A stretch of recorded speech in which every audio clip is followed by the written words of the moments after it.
Welcome back as the teams gear up for round 2 of Team Envy versus FlyQuest after a back and forth game 1. I actually didn't think it would stop bouncing back and forth for a second. Games have to end at some point, Riv. I mean, the minions will end it for you. It goes on forever. I mean, they don't pay me by the hour, so. This is very true, but we are going to be getting into game 2 quite shortly here as FlyQuest Envy already on stage, but we have a little bit of talking to do. We did see good plays coming in from, I believe it was Wild Turtle, player of the game last time. Great positioning in the end fight there. Understanding even with Lyra basically in his underpants, he was still able to get the clean kills, still able to find himself positioning to get those kills. Yeah, going in and trying to actually just make sure that Wild Turtle wasn't able to, be a part of that fight. But the rest of the team in that final fight was able to do something. Balls actually had another good game, got some attention early, got camped for, and then was able to come out on top with the split push. So I feel like Balls does deserve a lot of credit there for the way that he played the split push himself. Absolutely, absolutely. So we'll see if Lyra can do the same thing. The ants in the pants strategy. He can keep on these guys. He had a great game on Rex side. That must also hurt as well. Seeing it so well, and you really can't make the performance after the late game when that damage falls off. You're still that tank there, but the follow-up also wasn't. Yeah, like I was saying about Rek'Sai, she falls off incredibly hard when she hits that mid-late game because she's not even that flash multiple knockup bot anymore, right? Yeah. All she can do is knock up a single person, and even then she doesn't have enough damage late game to really be a huge factor. So you're better off playing something like Gragas if you aren't completely snowballing the game out of control. And that was a game where it did go a little bit back and forth early, but Lyra had so many kills and assists to his name that he was sitting there with I think his scoreline at one point was 6 kills or 4 kills with 0 deaths and multiple assists. Partial win for Lyra. Yeah, it's a win for his KDA. For sure. That Elise was banned out last game. It will actually be the first pickup. We see the Rek'Sai left up on the board. That was kind of a takeaway with the Elise down, but we can see Lyra wants that first. Jin Tom on the other side, as we would expect. Wild Turtle gets safety from elimination, and that's what he was playing. Shields, heals, still trying to get in that very supporty-esque, and you can do that with Tom. Still make an impact. Yeah, a little interesting that the last 4 games in a row, Elimination has now played Tahm Kench. When he finds a support he likes, he sticks with the support that he likes, whether it was Karma or Zyra, etc. It just keeps going. So we'll see how many games moving forward that he plays Tahm Kench in a row. With a Morgana there too, which is actually quite prevalent as we see some counter picks being had with her. But that is not the case. Braum, Xayah on the other side, one of my favorite lanes. This lane can kick your butt so early with crowd control and force a flash immediately at level 2 with a concussive blows stun.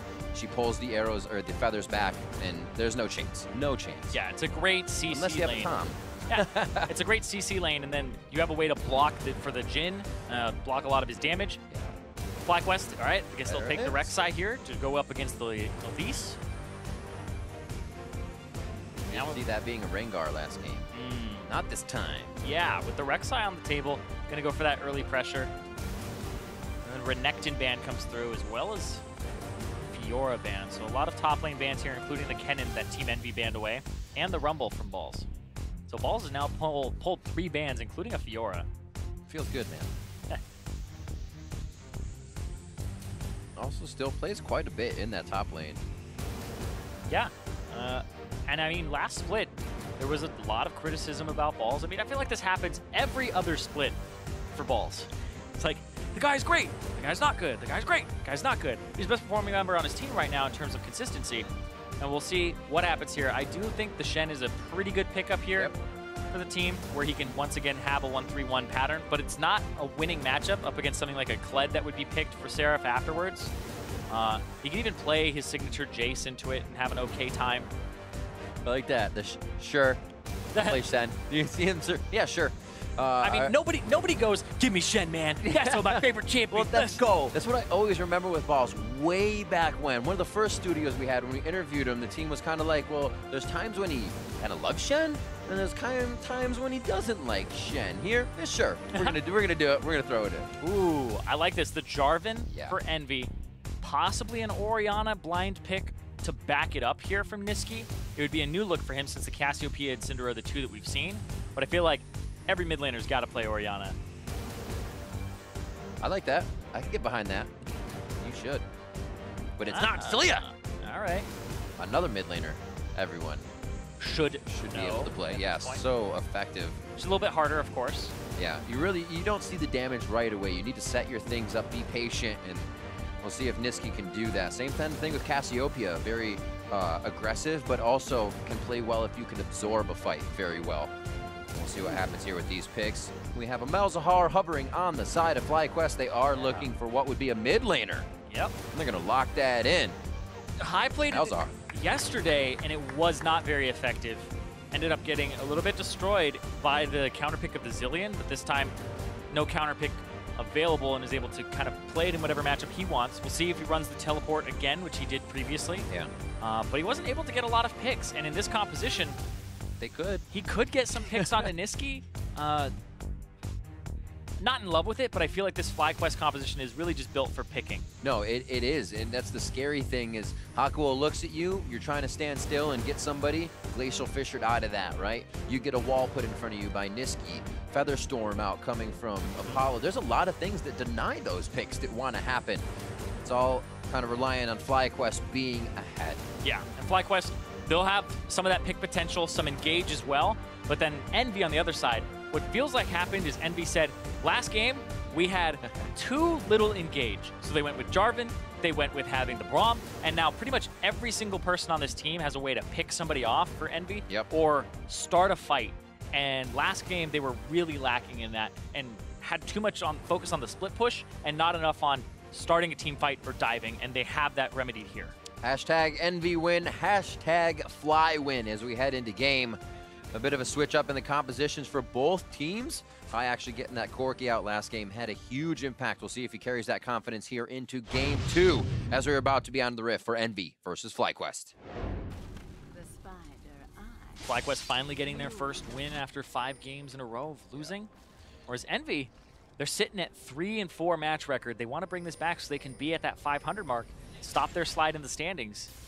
And it was actually a little bit ago that we got to the point where Envy had 3 match wins, and it was a celebration of they've now gotten the same number of wins that they did in spring.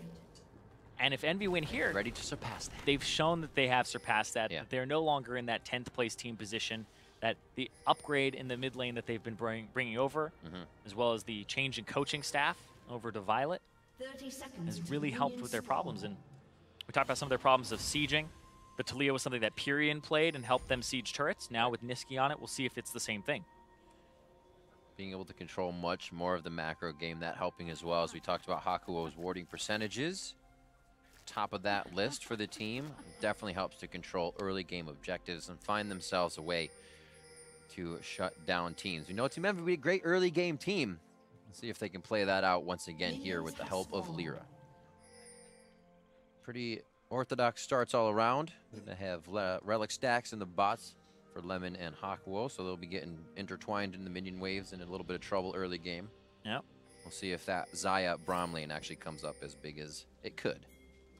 Let's see what happens here on this top side, because it looks like it's going to be a super leash. My favorite. Do it. Do it for my boy Lyra. Clear it. Yeah, you have your mid laner help you on the small raptors. You kill all the small raptors. It gets you level 2. Then your bottom lane, which has taken almost no damage here from this red buff, will pick it up. You get it. Hit level 2 and have your red buff here. We'll see if Lyra smites the raptor. He's not going to smite it here, it looks like. Because that thing... It would be smite death. Yeah, you smite it, it pretty much instantly goes away. So we'll see what he does with his smite charges. Possibly wolves and then blue, or if he's going for a full level 4 clear. Looks like he does not have an experienced Quint. You're usually a little bit closer, I believe, to the next level. Looks like, obviously, this is the way that Taliyah would play and push her lane in, but High would get the turret bounce that would put him in the middle of the wave if Lyra was ready for it once this comes back around. So a possible setup here, step by step for Envy onto the mid lane. Yep. Maybe a top lane visit here from both junglers. Moon going for a level 3. Did he get spotted? Don't think so, but he is going to actually walk right into Lyra. Looks like he's committed already. Ooh, interesting. Just under and over each other. Nobody worse for the wear there as they just kind of back off from the fight. Nothing actually comes out of that mid lane. And we'll see if High can continue to pick up these minions. Is he already missing a few per each wave here? Yeah, just a little bit there. Tiny, tiny. I like this route from Rek'Sai as well. You clear Raptors, Red, Krugs, then you back, get yourself a longsword and a control ward. So now you have a control ward to place for one of your laners, and make sure that your next gank is pretty much unseen in vision. Hold on, looking for high. Gonna get knocked back. There's the flash. Lyra top side, getting himself some aggression. Lyra middle gets a flash. Yeah, it might have actually been a little bit of an early flash there from high, because Niski didn't have a Unraveled Earth or anything like that out to deal extra damage. And didn't retaliate there as well onto Lyra. Moon spotted out though, and you're gonna see Elimination try to go for Lyra. Oh, Spider's helping him out. Yeah. Okay, gotta get out. When in doubt, Spider's out. Gets away. Elimination wouldn't be able to get the slow down. Yeah, he has abandoned Wild Turtle though, who's about to get collapsed on. A little bit out of position there. The exhaust and the slow will come through. Oh, the stun after stun. Pull back as well. There's the damage, but that's what we were waiting for. You can still get to safety. Wild Turtle holds the summoners too. He's been very good at that lately. Yeah, with the Tom Kench there, that's an exhaust for back on the Jhin. Yeah, well, actually, he may not actually fully back here. Wild Turtle doesn't have a potion running, but he does have Warlord's Bloodlust. And there's this gigantic minion wave. So yeah, definitely you don't want to back here and miss out on this. But the reason he's not backing as well is I believe they saw Lyra on the ward, so he knows that he's not getting doped. Good guy Lemon. He just walked out of the way of that Q. Let it hit Turtle in the face. Be a good support. Tank shots for your AD carry. You'll see these cleared up quite easily as they start prepping the minions. The method to the madness under the turret, well known here by LCS players, and a good cleanup there by Turtle and Lemon. Yep. So far, down 2 CS as the wave gets shoved in. Able to pick up a little more for themselves too. So because they know they aren't in threat of a dive, they haven't really spent Wild Turtle's ward on like the Tri-Brush or anything. So far FlyQuest looks like they're playing it a little bit, I would say dangerous, but it's actually fine because they know Lyra's clearing. Right. Bit of a roam from Niski. Looks like they'll get some good vision or even possibly a full roam using the passive of Talia to get out of lane quick. The call really hasn't been heard just yet, but he doesn't know this is a 2v2. Yeah, Ball still has flash and gets pushed back though. Wow. Nicely done. Usually you see the shove too. Throwing him the other way, making sure he gets the right positioning. Yeah, shoved him away just in case. And then the Unraveled Earth. The Unraveled Earth goes off if people dash over it. So the fact that the Seismic Shove counts as a dash for the person moving over it works. But if they just step over it, it's fine. But if you Shadow Dash over it, instantly activates all of the little ones that you run over. So covers that option too from Balls here. Yeah, pushes him away. So can't Shadow Dash over, he'll take more damage. He would have had to flash the flag and drag, but by then it was a little bit too late already. Oh, Hakuo picking up some of the honey fruit, and Niski on the roam. Moon. They're actually already in the jungle. Apollo just he walked away from that, so Moon could have just went right diving into the high. Envy. Looks like they're giving the same medicine back to high in the mid lane that they delivered to Niski last game. And they're able to come up with the kill this time. Yeah, huge dive there. Everybody just comes down from Envy, and that was a big collapse. Balls tries to go for the ultimate, but it doesn't even help out. That's interesting too. Seraph with a cull. Yeah, the top I was lane. just gonna mention Seraph's technical. Yeah, it's been there for a while too. So making sure that he's trying to get an advantage in this top lane so that he can split push a bit. There is some kill potential from a Shen. You just have to stand there for a while. So not too much of a worry. He can farm it up so if he makes an impact in the lane. Interesting condition to kill somebody. They have to, I mean, they have to DC, stand there for a little bit.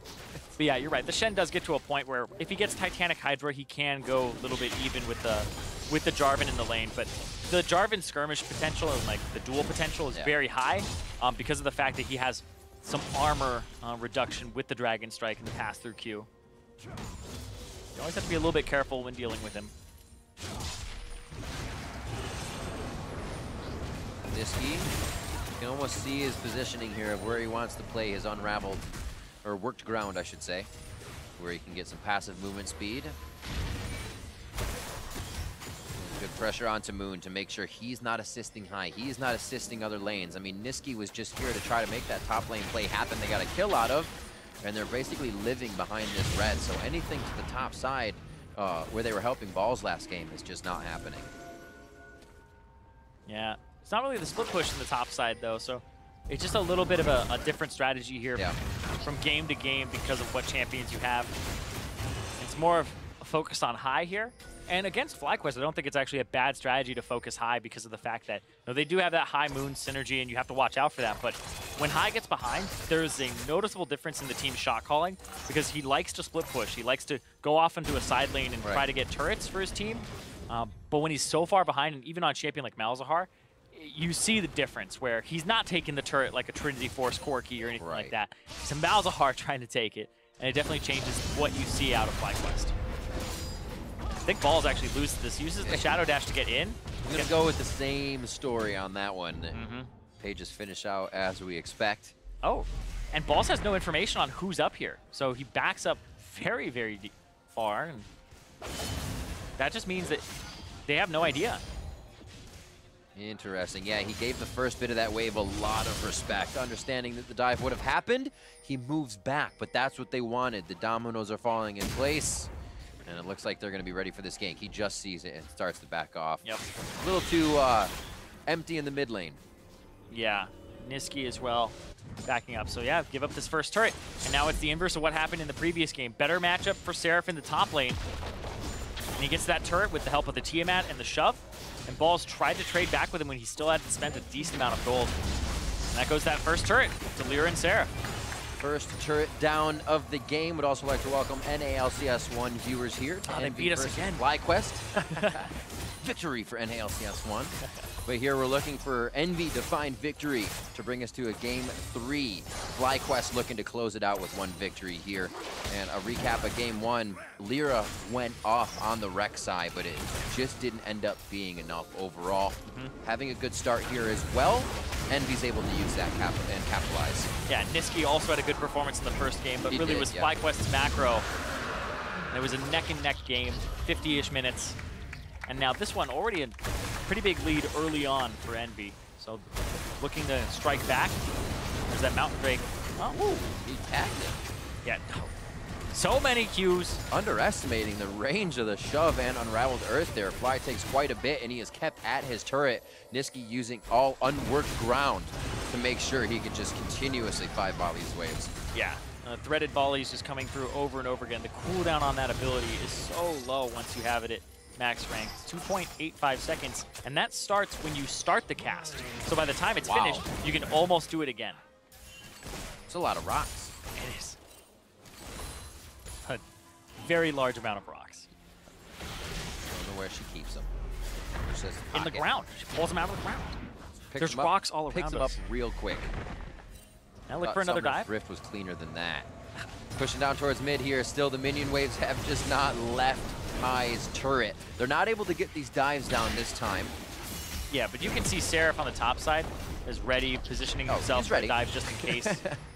Clearing out the Raptors as well, so Moon doesn't have as much to do either, and they're taxing that jungle. All right, so Tiamat versus Tiamat on the top side. Balls will be able to create a bit more pressure, but it'll be pushed back at him just as fast. Top side for Lyra and Seraph here to possibly relieve all of that and have Envy pick up more. That was good. Good check. Balls was going for the ward, but he said, I don't necessarily need it this far up. I'll wait for the wave to come back in. Yeah, gets exactly the information he needs that the jungler's on the top side. And he's going to take it back for himself. Get himself some HP. Oh, Quicksilver Sash buy for Niski. Really wanting to continuously be in the face of High and says, I feel like I'm going to be ulted quite soon, and I want to still be able to fight after that. Yeah, how do you end up dying and having this turned around on you? You get Malzahar ulted. And it's such an interesting point of the game as well because High now has the Morello completed. His ultimate cooldown is 90 seconds, and the QSS cooldown is 90 seconds at this point. So you'd be able to possibly QSS the first 2 ultis on cooldown before High gets the next rank of his ability. 17 more minions for Seraph's call. A bit of a surge in gold for him, and it shouldn't be too long before that happens in the top side push. Apollo to bot. Looks like High will actually start to respect that. Not a lot of wave clear from him in mid, so as they switch this up, it shouldn't affect FlyQuest defense too much. They might be able to dive High, though. Yeah, always have to watch out for that. High in a side lane. And Ball's trying to farm. So FlyQuest are just saying we need to keep our turrets alive for as long as possible. Right. Farm up. And hope that something happens that the Shen can ulti in and make it in time and try to turn a fight. But right now, it looks like this mid lane turret, 4-man strong from Envy, trying to get this turret down. There it is. They have the positioning. A lot of disengage as well. With that much health on a turret, Envy could easily ult out and be good to go. They make their way down to the bot side. A few camps to clear up, so really nothing more on the plate for Envy. Seraph will stay safe in the top side. It's kind of what is FlyQuest's answer here. They do have the Mountain Drake, so once they approach a turret, it'll be good. But again, they've fallen behind here in the early game. It was quite a big fight. That got them back in game 1.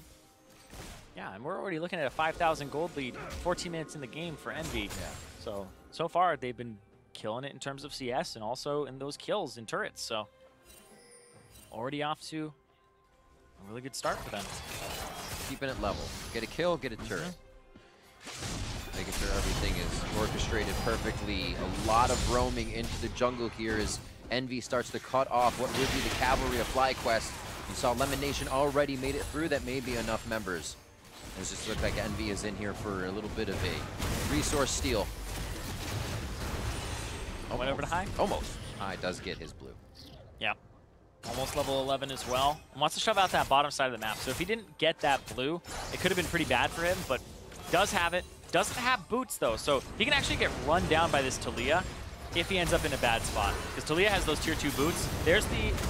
Oh, flash shot. There's the QSS. Remember, it sticks. That damage still going. He needs to get out of the way. And Niski does see that Balls was coming in. So a little pressure relief on the map. That was Moon up top, though, to make sure that was okay to happen. But what can Seraph get out of this? Was free time. He's teleported in. Well, they got the Rift Herald on the top side of the map. You do have to be careful as Niski, though, because Taunt Flash is a thing. And it's definitely what they want to go for here, knowing the QSS is down. Ooh, nicely played in front of the silence there. Niski with a quick run on his work ground. Trying to take High one-on-one now. He's saying, where'd Balls go? And he's going to have to chug that refillable potion down. Haku almost close enough to flash you forward. Oh, the Glacial Fisher! And High falls straight in. And now they get to push top side.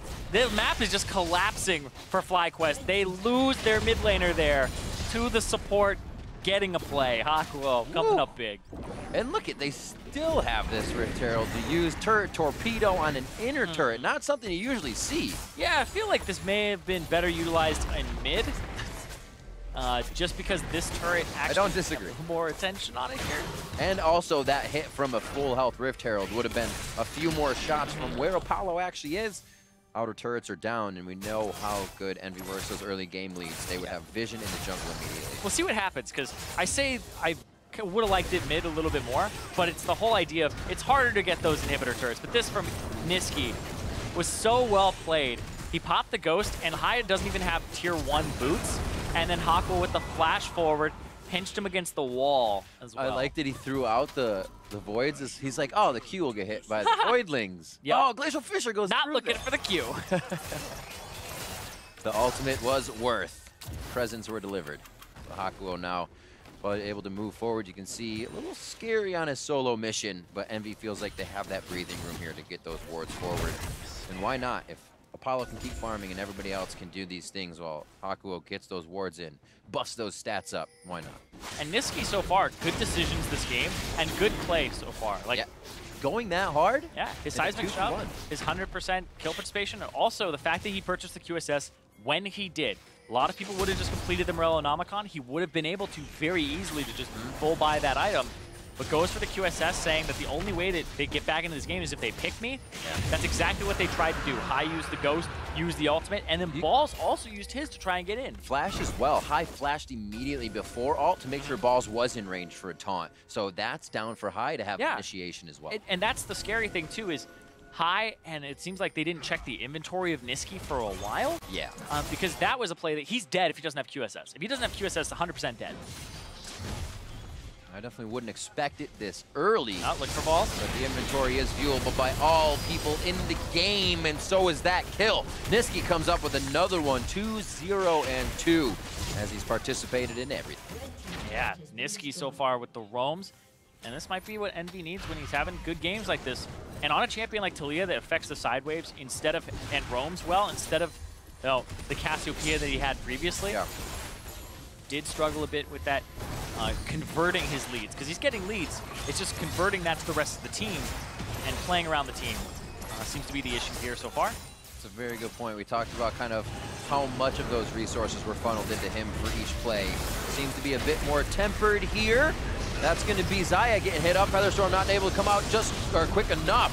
30 seconds on the clock as the fight continues. Silence for Seraph as he cataclysms right into Flag and drags to the next play. Where's it going to be? Balls goes down now as Nisqy makes his way surfing to the top side through the river. Yep, and now Moon and Wild Turtle are just kind of stuck clearing waves. And these side lane plays from Envy end up just being faster than FlyQuest. FlyQuest tried to start them, but Envy collapse and are in a position to collapse a little bit better. You can see here, they're already moving, right? They say our mid lane wave and our bottom lane wave are too far into the enemy territory for them to counter with more numbers. Even though they lose Apollo right off the bat and it's a 2-on-2, and one of those people is a support for Envy, it doesn't matter. They already had Lyra and Nisqy roaming way ahead of time, and they knew that Wild Turtle and Moon had no chance of making it there because the minion waves got shoved. And that's why shoving your minion waves is so important in the mid game when you're trying to make plays.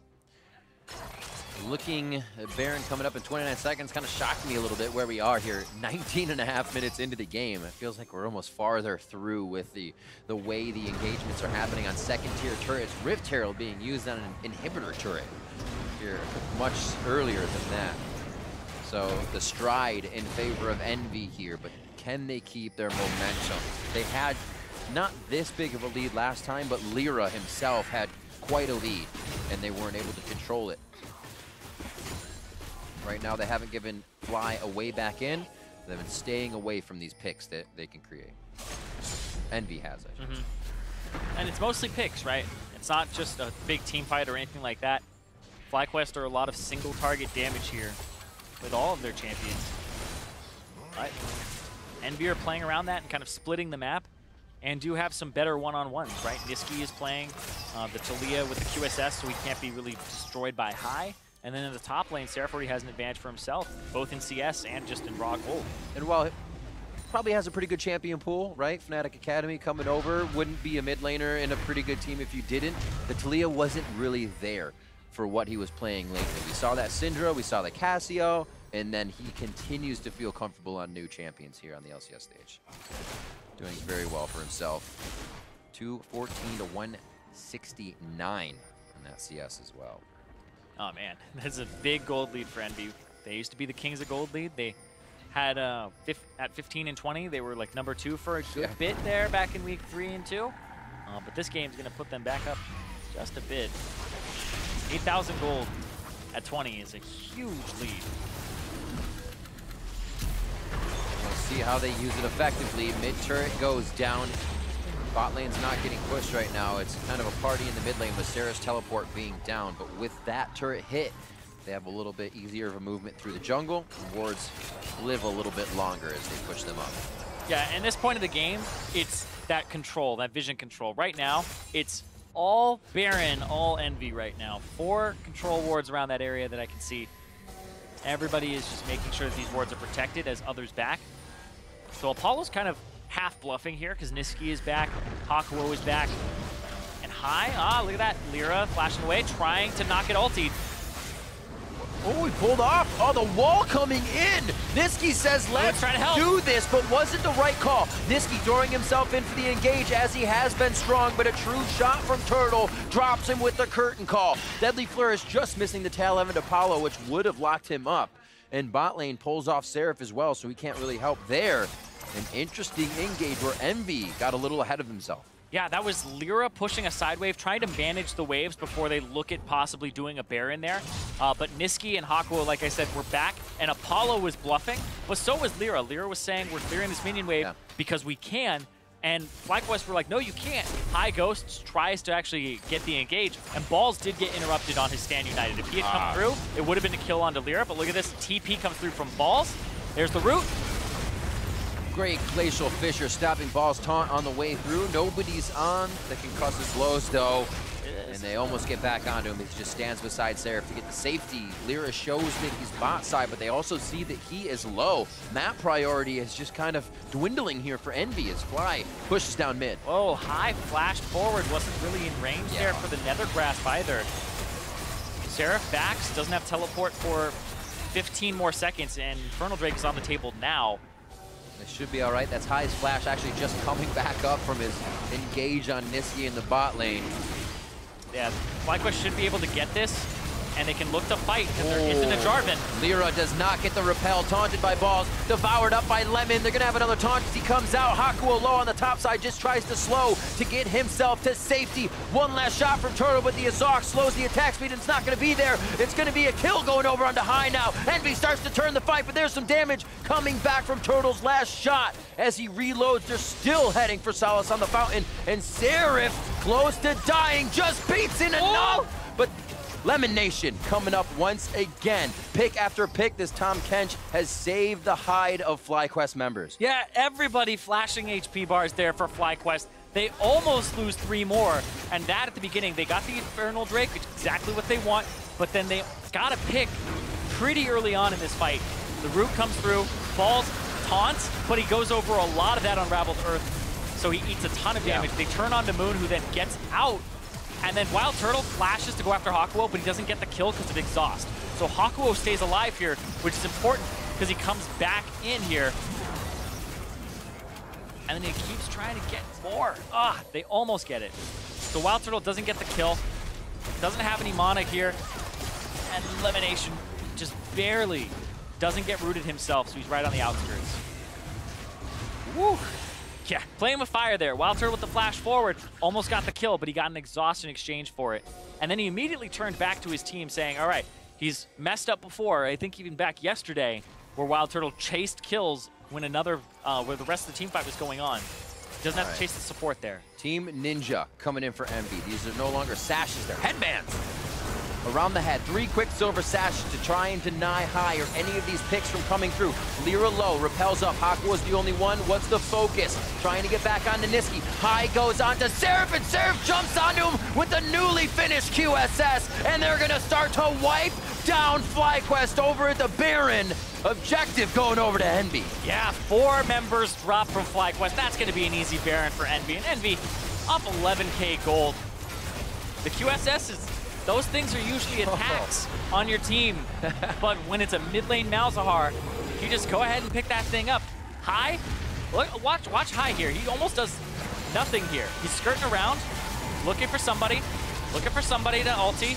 All right, maybe this guy, he does have a QSS, and then he just dies. It becomes so difficult because at one point you almost have to choose a target, right? Yeah, you have to get the QSS for something, but it's just a rough life, dude. I mean, I feel like this Malzahar pick is not that great because the QSSs are being purchased and they aren't really taxing the inventory. No. We've seen it twice now, and it's been counterpicked once, and this time it's still in a matchup that they picked it into, not that effective. And Malzahar got nerfed in patch 7.12. Right. The damage went down on both the ultimate and I believe on the Q.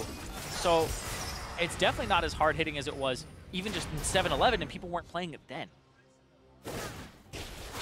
Envy taking control of the map, surging their wards forward. That has not stopped from FlyQuest from putting their own security system down. Still a good bit of Sightstone wards on the map, but 11-3 here, and a much more demanding lead from Envy in game 1. There was no point where Envy were to give up the fights, and they've been playing well to keep doing that. And Envy, if you think back to when they had that Rift Herald, that top turret still regenning, and it's not even near half HP right now. So that top inhibitor turret is close to going down. We'll have Seraph pushing that as well as the mid lane. It's the long prep. Yep. The strategy is we'll be back in 10 minutes. Use it now. Yeah, it regens 1 HP per second, so it takes you 2 minutes to get 120 HP back, and that's not a lot for a turret.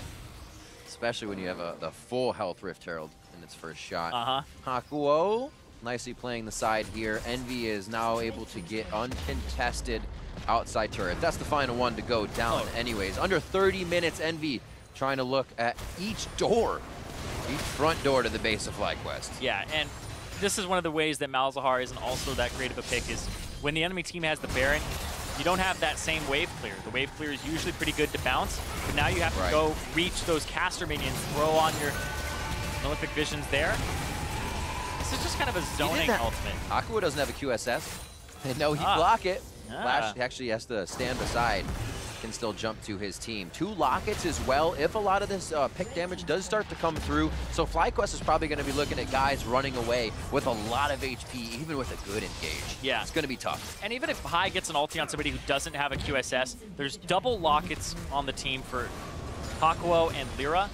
And then everybody else on the team that doesn't have a QSS kind of has a way to interrupt the Malefic Visions except for Apollo.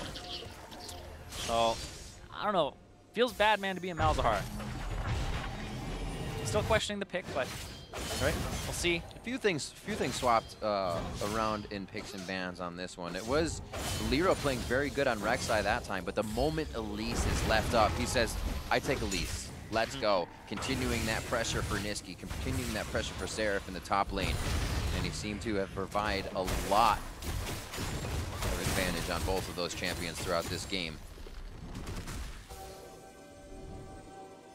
Hako and Niski and the buddy system now as they go ahead and clear some wards throughout the jungle.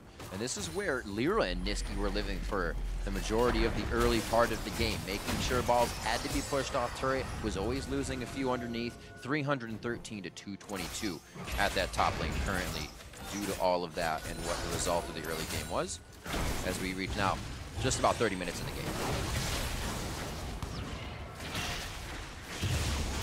What a goldie. Oh, yeah. 15,000 as they tick up to 45K here. Yeah, and they have Mountain Drake, which will help them out a decent amount here. Looks like Moon off on the side looking for some sort of pick, but they're just down in levels and down overall, so Seraph will be able to push this. Top lane, you have super minions stacking up, and in mid lane, it's just this control. Niski can go ahead and use Weaver's Wall to section off a part as soon as the minion wave walks up. How definitive can they be now? With such a lead, it should be quite easy, but easier said than done, as always. Fly, very low on mana. Actually just kind of calling some bluffs here, looking to get maybe a QSS or an ult out of somebody, but he does not bait it out. Inhibitor falls now in the mid lane, turret I should say, as they go for the inhibitor. Looking for that inhibitor, and yeah, they used the Weaver's Wall, like I had said, to just kind of circumvent the issue of, you know, sieges and possibly having something turned around on them. Wall it off, one of the big strengths of Talia. Let's see at level 16, it's a gigantic wall on Moon. Going in, but he's gonna die. I was gonna say, what's a perfect engage, but they're forced into engage. Balls goes in with the Stand United onto Moon, but they melt as fast as they appear out of the ground. And now it's gonna be Envy inside the base. We are looking to go to a game 3, but they won't do it without the death of Wild Turtle. He's gonna live on the fountain, nobody's gonna dive that. They've been diving quite a bit this game, but the Nexus turrets are in their eyes. And they know what the prize is. It's going to be the Nexus, 14-3. A very back and forth game in game 1, but Envy's game here in game 2 as they drop the Nexus. We're headed to game 3. And FlyQuest want to pick up a win for themselves in game 3 and move to 2-6, but Envy have that 500 record in their sights. They would be at 4-4 after the next game win, and that would put them at more wins than they had in Spring Split. I think this one we can easily pull back the champion select here for FlyQuest, trying to kind of throw something into the mix. Maybe throw off what would happen if Niski couldn't control the wave push in mid, but you're Talia, so you just push back as hard, throwing rocks all over the place. But it kind of falling flat on the side of FlyQuest this game, but seeing Envy carry the early game lead all the way through this time. Yeah, Envy were able to get a very early lead off of a lot of the action from Niski with a very high kill participation during the early parts of the game on the Talia, was able to bully high, and that's kind of what I think did is when you bully high in the laning phase, it seems like I said, their shot calling changes. Slows down a little bit. He got a QSS, which then when he went to the side lane was able to outplay, and so FlyQuest were never able to really get anything with a large part of what their composition is built to do to pick somebody off. I think they did a great job as well. We just mentioned at the end seeing Niski and Lyra towards the top side of the jungle. At that point, it was Niski and Hakuo, but they lived behind that red buff, making sure Balls really didn't have anything from high, from moon, and he was always walking away from that turret. We saw the lead that Seraph had, and he got back to being Seraph this game on that Jarvan. All in, all the time. Yeah, and it's so interesting when I watch Envy series because I was starting to kind of notice a trend, and I wasn't sure what it was, and then I started looking things up, and Envy on blue side are 8 wins, 2 losses. Envy on red side, 1 win, 9 losses. They have lost 9 times on red side and only picked up a single victory. I feel like their champion select, they end up going in first and being like, let's get those counter picks for top lane on red side. Let's get Seraph something that he can bully a matchup. And they do it, and it doesn't work out. Whereas when he has to blind pick or, pick something for the team, it ends up being a little bit more of a cohesive strategy for them. So I feel like coming into game 3, I want to see something where Envy can play more like this game than the first game. We'll see if they can keep it coordinated. To get their thoughts on how Envy tied this series, let's send it over to the analyst desk. Thank you very much, gentlemen. Zyrene's making our job easy for us, just teeing us right up. Yeah, let him take the whole segment. For the champion select conversation, but I actually really love that point he's making around their records on blue side as compared to red side here for Team Envy, because at a certain point, when statistics are that lopsided, they generally point to something. Let's see if we can identify it. He's maybe looking at Seraph, as when he's looking for the counter matchups being unsuccessful as opposed to playing for the team. What are your thoughts there? Probably something like that. They also, on red side, they leave up Kennen a couple times. So we saw that one game versus Echo Fox we talked about where he's playing Jace versus Kennen, gets taken apart. Same thing happened in their first game. This time around, also on red side. And it feels like he's willing to take those skill matchups more when they don't have the super early, you give up the priority pick in that. They also gave up a lot of Galio plenty of times when they were on red side as well. So they have this tendency to leave up a power pick and say, okay, Seraph, counter pick it. Doesn't always work out for them. Another trend going on here is the return to Talia, which is something that we said we haven't seen out of Niski so far. He breaks it out and does great. Yeah, that's the thing.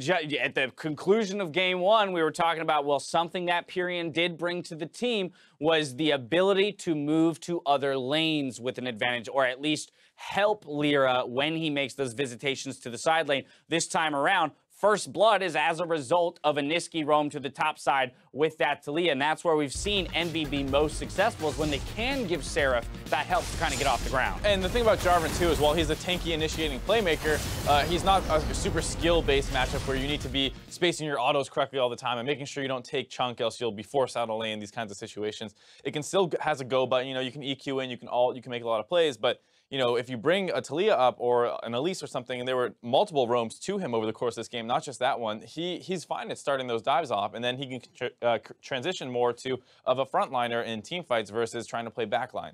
Now, in general, though, we look at this game and we look at the lead that Envy built, and I can't help but look at the other side of that matchup over on FlyQuest and say, well, everyone's getting beaten CS across the board with only 3 kills on the table in those early portions of the game. I realize that Envy finished the game with 16, but when we come into the game at 20 minutes, it's 3-0 in terms of kills, and yet there's a 7K gold advantage for Envy. That was the crazy thing, was I watched the dive that happened at 18 minutes on the balls. You see 3-0 in kills, you see 3-0 in turrets, and you think, okay, probably about a 4K gold advantage, and it's 7, and you're wondering, where does this other gold discrepancy come from? And it's just the fact that FlyQuest, for the most part, is always getting smashed in CS. It happened again here, around a 40 CS deficit in the top lane with balls, and around a 20 CS deficit in the mid lane, despite the fact that, oh yeah, the Talia's also getting on the map more and pushing better and roaming. So it's this kind of thing where, there were a couple sequences where FlyQuest played all right in the mid game. They did take an Infernal Dragon away, down about 8K gold, and it's like, if you're just closer into this game, you might actually make a comeback. Right, if it's 4K instead of 8K, maybe you start winning the fights and you actually claw your way back into it. At a certain point, gold will make up for misgivings in terms of player skill or even champion, power when it comes to those late game team fights. That's one of the reasons you hear people say in League of Legends, well, that was a bad draft, but it doesn't really matter because they got so far ahead in the early game. You can win with these different ideas as long as you execute well in the early game. And on the side of FlyQuest, it's kind of the opposite problem where, your comp may make some sense in what it's trying to do, but at the end of the day, if you're falling down 30 CS every game in multiple lanes, it's so hard to play these out. And that's where, to a degree, I have to be reserved in the assessment of Envy here on the victory, because it's like, okay, great, it was a 20K goal lead when the game concluded. I mean, that's insane. But at a certain point, when it's all going in your favor early, I still struggle saying, oh, Envy clearly understands how to close a game, because if you've got a 10K gold lead, it's pretty simple to do. And so I'd still like to see Envy in a situation where the gold lead's closer using a pick like Talia successfully, because occasionally we saw ults that weren't necessarily as clean as, say, when Pyrian's throwing them out to secure turrets. There were definitely a couple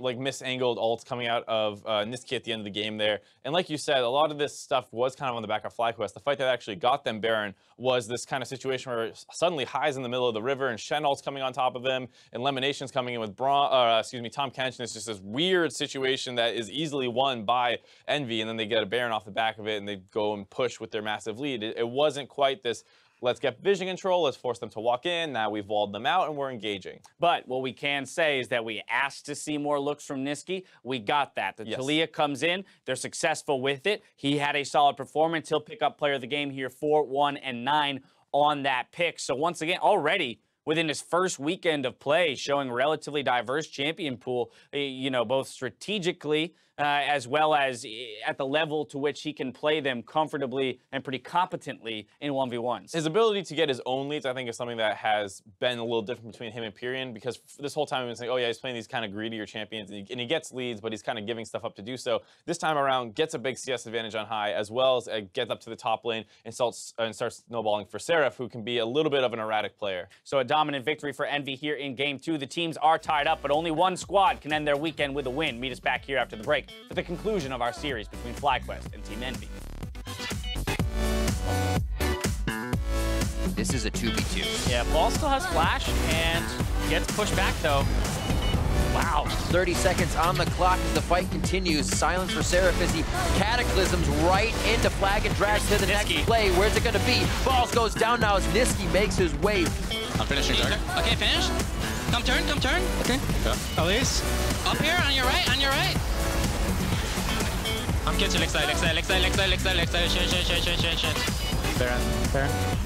Let's see at level 16. It's a gigantic wall. Going in, he's gonna die. I was gonna say, what's a perfect engage, but they're forced into engage. Balls goes in with the Stand United onto Moon, but they melt as fast as they appear out of the ground.